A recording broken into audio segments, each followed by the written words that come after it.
परमार्थ हा गडबड करणाऱ्यांचा नाही, परमार्थ हा प्रतीक्षावानाचा आहे. म्हणून प्रतीक्षा, वाट पाहणं हे परमार्थामध्ये, वाट जो पाहिन त्याचाच परमार्थ हा सिद्धीला जात असतो. उगाच पत्त्याचे बंगले जर बांधण्याचा प्रयत्न केला तर मला सांगतात ती इमारत, तो बंगला कधी ढासलेली कळी पडेल सांगता येत नाही. आणि म्हणून परमार्थ करणाऱ्या साधकांनी हे नियमामध्ये बद्ध असलं पाहिजे आणि नियमाला अनुसरूनच त्याने तो परमार्थ केला पाहिजे. विठ्ठल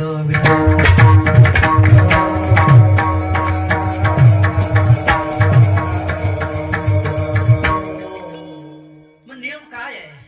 परमार्थ करणाऱ्या साधकाकरता काय नियम आहेत? काय नियम, कोणत्या नियमांचं त्याने पालन केलं पाहिजे? सगळ्यात महत्वाचा आणि पहिला नियम लक्ष देऊन ऐका.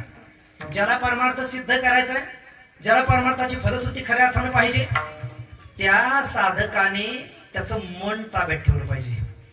पहिला मुद्दा कोणता आहे? मनाची एकाग्रता. मन एका ठिकाणी स्थिर करायला शिकणं.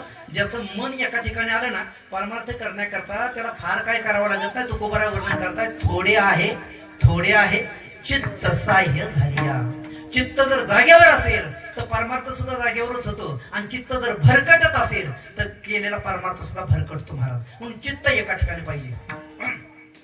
कबीर महाराजांच्या समोर एक जण आला, हातामध्ये माळ होती त्याच्या, आणि जपत होता माळ. कबीरांनी पाहिलं त्याच्याकडे, अरे याचं तर सगळंच फिरायला लागलेले, काय काय फिरते कबीर महाराज वर्णन करतायत.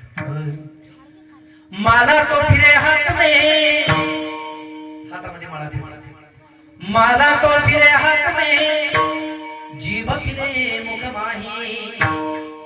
माला तो फिरे हात में, जीभ फिरे मुख माही. मनवा को चौदिसी फिरे, यह तो सुमिरन नाही. एका स्मरण चित्त नाही रामी.